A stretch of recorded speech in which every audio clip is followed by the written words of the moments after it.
Conceive, believe, achieve.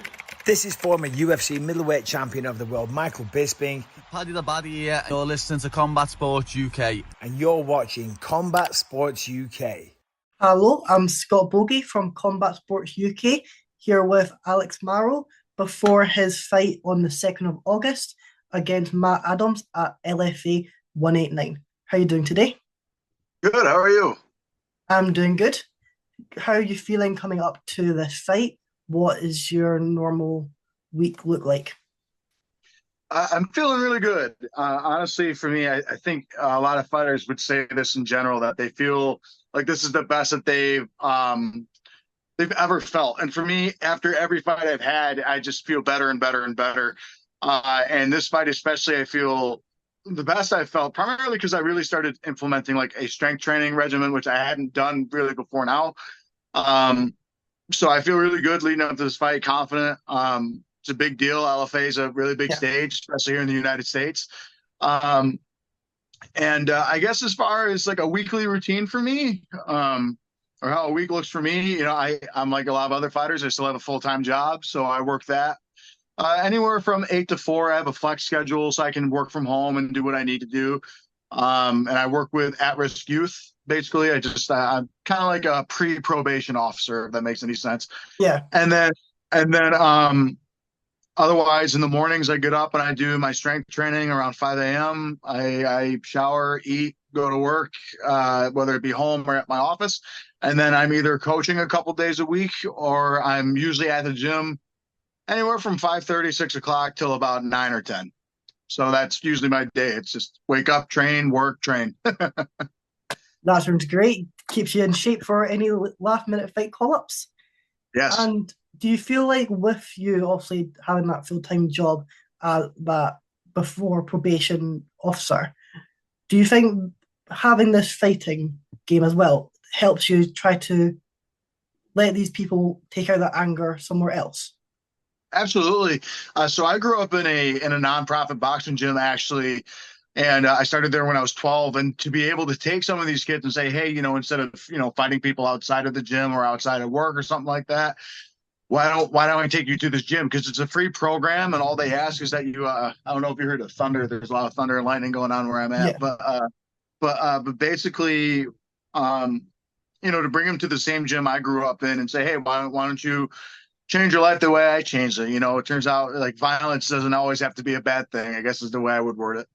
So yeah, I'm really able to channel what I do as far as fighting goes and show people that, hey, I was a really messed up kid and I didn't really have the best upbringing either. But the way I tell people is, am I the best off that some other people? I'm not making $1 million every year, no. But I have a house, I have a beautiful wife, I have cats and dogs, I have a fur family, if you will, and I'm able to change people's lives, and still to have people reach out with the sport and see me as a figure in my local area is pretty cool. And the fact that I'm able to help people, I really like that a lot. So exactly, and it must feel really rewarding as well when you can see these kids, they have actually changed their lives and are now on the correct track. Absolutely. Now, speaking a bit more about your last fight, this was your second pro fight. I think it was against Hassan Graham at CES. I'm pretty sure you got that knockout. I think it was like the first round. How did that fight? How did that fight go? It went. I was nervous going into it because we had to take a year off for a few reasons. Unfortunately, I don't go to a really big gym. Yeah. As far as we're not like American Top Team, AKA gyms like that. We have one head coach. And unfortunately, and God bless him and his family, his mother was fighting cancer and unfortunately passed.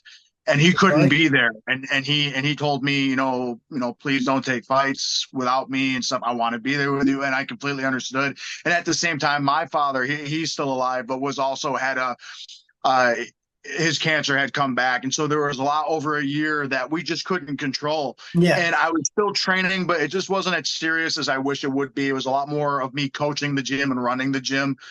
So going into the fight, I was nervous because I was like, oh boy, I haven't been out of competition like this for a very long time. Because it would usually be, even if I wasn't doing an MMA fight, it would be grappling competitions, a boxing match. But now that you're pro, those options kind of go away. I can't take an amateur boxing match or kickboxing for fun out of the blue.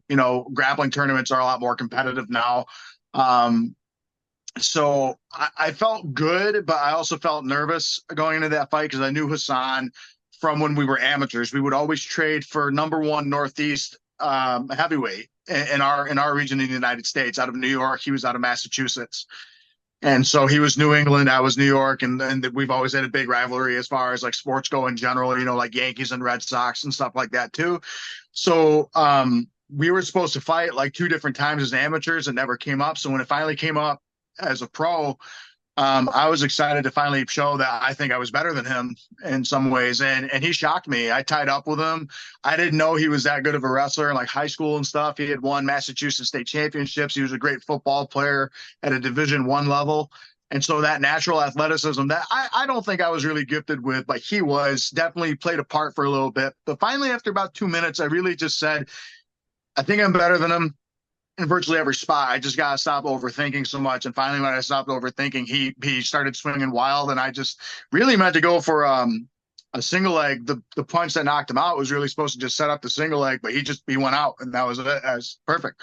I think he's wanted the fight back ever since, and I respect Hassan. One day, I think we will, especially if he keeps winning. I know he's fighting the same weekend I am. But yeah, I thought the fight went as good as it could have gone. I just wish I didn't stop and think so much. I think it's just because I had been out of the cage for so long, and the fight came so short. We got offered the fight in like early January, and we only had basically a month to prepare for it. And we were like, well, here we go, So, but we were ready to go. I may look like the pudgy guy at the party and stuff, but I'm always training. I'm always ready to go. I think that's what shocks me as a heavyweight is my gas tank. I don't really stay out of the gym much. I don't really like anything else. So I'm ready to go all the time. Exactly. And from what I've seen, you are ranked number one heavyweight in New York. So how Oh, does really? that, yeah, according to Tapology, you are ranked number one. How does that feel? Hearing it the first time, that's cool. I was number one in New York and number one in Northeast as an amateur, and that was a really big deal for me for sure. Hearing it now as a pro, I mean, for me, it's just more like a respect thing because I think it's because I was always like last in every single amount of sports that I did leading up to boxing and MMA. And that's really the sports I was only good at was combat sports. And even in wrestling, I wasn't that good in college and stuff. I was always, Daniel Cormier always says that, oh, I was picked second all the time, or I took second behind everyone. I never even placed. So to hear that I was number one is the big deal for me because it just means that I am as good as I thought I was. And it just took me a while to get there and to understand it. But now, no matter what happens, I could lose my next 8 fights, get knocked dead, but I can always tell people there was a point in time where I did that. And I can go to bed feeling good on that note. Exactly. And you are facing Matt Adams at Yep. the LFA. What have you seen from Matt that you're looking to exploit? Exploit? Oh man. Matt's a tough guy. And I think I don't know him so much. I know just from doing my basic research, he was a very accomplished wrestler in high school. Won Virginia Beach Nationals as a high school champion, which is a really big accomplishment. That's a tough tournament in the United States. He won Ohio State, and as far as Ohio and wrestling goes, usually when you see top 5 lists in the United States of best wrestling states, Pennsylvania is always one. Usually Ohio or Iowa are 2. So if he's winning the state championship once or twice, he's a pretty good wrestler. Granted, that was some time ago. I think he's about my age, 26. So that was almost 10 years ago. He would have done that, but still, those things never go. It's kind of like riding a bike. You just need to keep the tool sharp. As far as what I'm looking to exploit, I don't know. Like for me, we have game plans, sure, but for me, it's always like I need to adapt to what he's doing, and I need to not worry so much about what he's going to do to me, but how he's going to adapt to what I'm trying to do to him. Yes, exactly. If I had to guess, I would think he would wrestle me. that would probably be his best option for me. I have not really fought someone that's outstruck me yet. So I think a lot of people are going to assume I want to keep it on the feet. But for me, if it goes to the mat, I think if I had to, it's MMA. I could out wrestle him. I could sub him if I had to. I could knock him out if I had to. If I got to go all 3 rounds, all 15 minutes, I'll go all 3 minutes. I'm prepared for every single outcome. So for me, as far as trying to exploit something, I don't know what there is to exploit. He's a hard-nosed, I guess Southern. Still, a lot of people from Ohio still have that accent, even though it's kind of not South. But he's a hard-nosed Southern boy, and it's going to be a tough fight.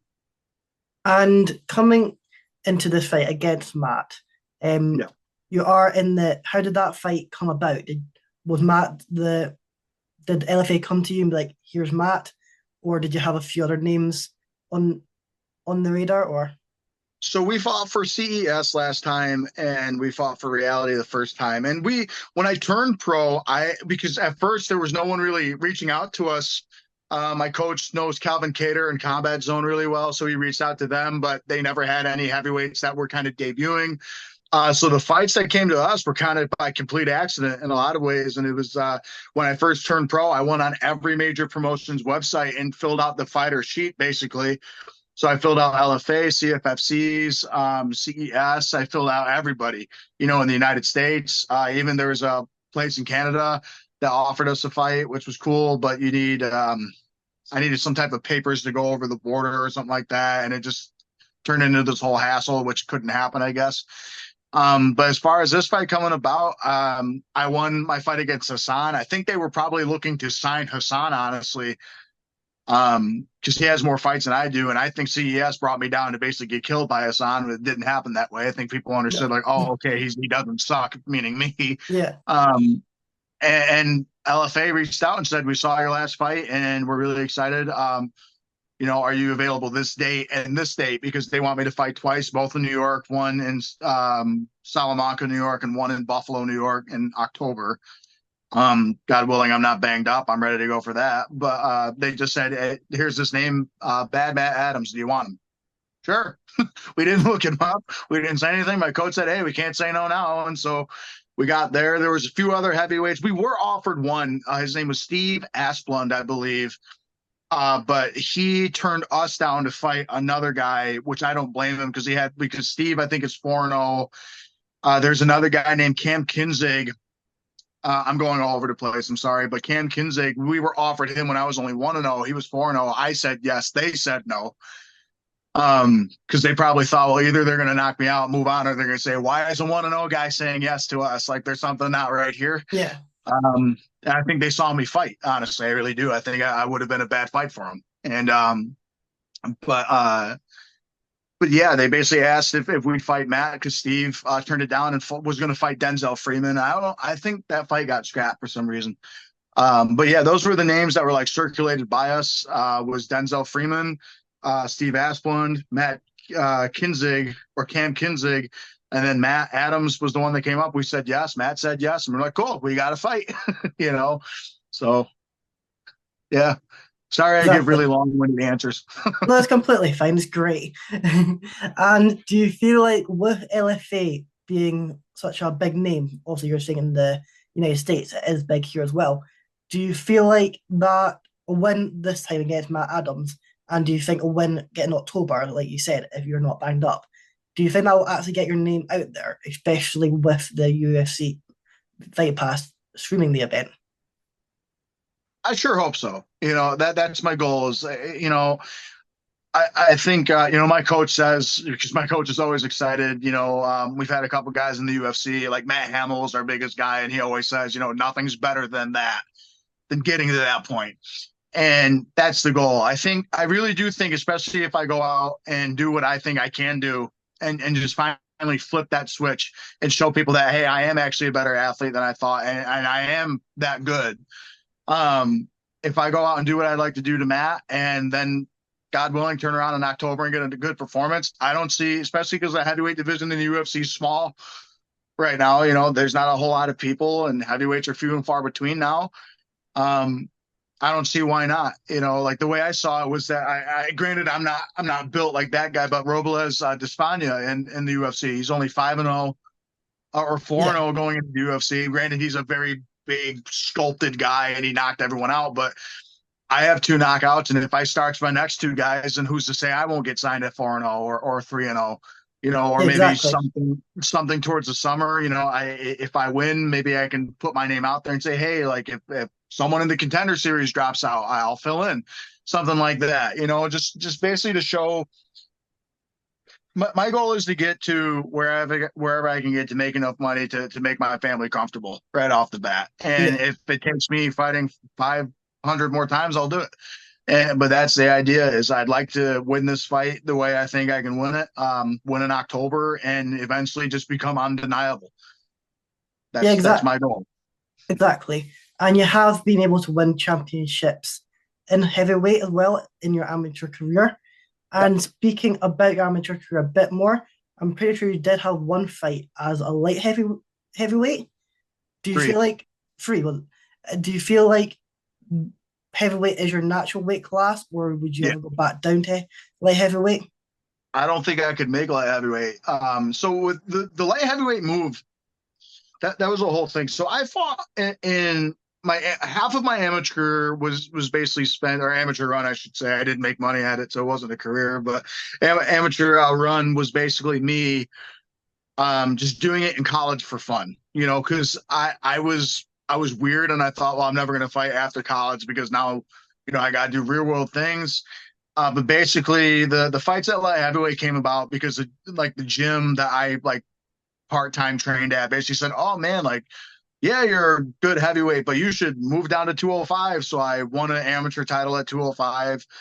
Then I lost the amateur title. Then I fought again against a good buddy of mine at 205. And I just lost, but primarily because people think, I didn't, because they were better than me, which at those moments they were, but I was not really training at all. I was a wrestler in college, but I never did MMA training for about 3 years of my amateur run. I just kind of went in there with my knowledge of boxing and college wrestling and said, oh, let's have a go at it. It's a completely different sport though. So do I think I'd ever go back down to 205? Probably not, because my natural weight is I walk around at about 260, 263. I'm only 6 foot, so I'm not very tall. If you see pictures of me, and it's not, not trying to brag, but it's besides my love handles, basically, I'm very broad. I do have, I'm wider than a lot of people think as far as muscular goes. My shoulders are huge. My arms are bigger. My legs are massive.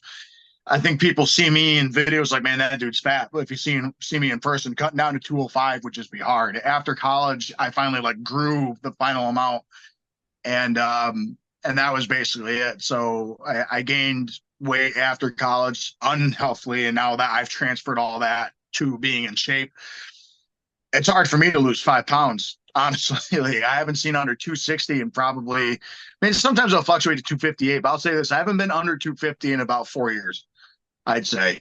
It's been a long time, but I feel the best I've ever felt. I'm faster. I feel way better. The cut to 205 wasn't that bad, but I just think I was still young and able to, I'm not old yet, but I was still young and still kind of growing. I was able to do it a lot easier. And I used to just walk around at 220, but now I'm walking around at basically the heavyweight limit. So that's that. No, that sounds great. And I know you'll do fantastic against the Matt Adams at LFA. If you are in the area, make sure you do go and get tickets. If you aren't, make sure you go and watch it on the UFC Fight Pass. LFA put on a great show. Is there anything, I'll let you have the final word. Anyone you want to shout out? Anything else you want to say? Just thank you so much for the interview. We have a lot of local interviewers where I am, but sometimes I think that's more like your friends just asking you a bunch of questions. But this was a very professionally done interview, and I appreciate your time. Thank you very much. And I can't wait to watch your fight on LFA when it comes. Thank you very much.